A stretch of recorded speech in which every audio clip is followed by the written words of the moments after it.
Dubai లో ఈ రోజు మా ఫ్రెండ్స్ ని ఇంటికి భోజనానికి అయితే పిలిచాను. అరిటాకు భోజనం, అది కూడా మా గోదావరి స్టైల్లో. చక్కెర పొంగలి, చికెన్ పకోడీ, చికెన్ పకోడీలకి ఉల్లిపాయలు, నిమ్మకాయలు, అలాగే మిరపకాయ బజ్జీలు. డిన్నర్ లోకి ఏమో టూనా ఫిష్ ఫ్రై, ఇంకా నెక్స్ట్ వచ్చేసి చికెన్ కర్రీ, ఇది వచ్చేసి చామదుంపల పులుసు, ఇది వచ్చేసి సాంబారు, అండ్ ఇది వచ్చేసి వెజ్ బిర్యానీ. ఇవన్నీ మా ఇంట్లో స్పెషల్స్. తర్వాత చల్లగా తాగడానికి కూల్ డ్రింక్. ఇవన్నీ మా ఫ్రెండ్స్ కోసం చేసా. ఉషా, అదిగో మా ఫ్రెండ్ భావన, ఇంకా మా బుడ్డది, మా బుడ్డి నీకోసం ఈ ఐటమ్స్ అన్ని ఇప్పుడు నువ్వు తినాలి. ఇవన్నీ అంతే.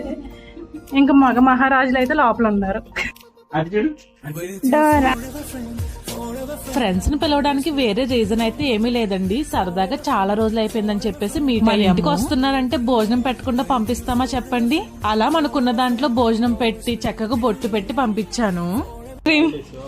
బాయ్ బాయ్ చెప్తా హాలిడేస్ అప్పుడు అక్కడికి వద్దు. ఏం చెప్తారు వాళ్ళు బాబు ఇప్పుడు జంట పక్షులు వాళ్ళకి జంట పక్షులు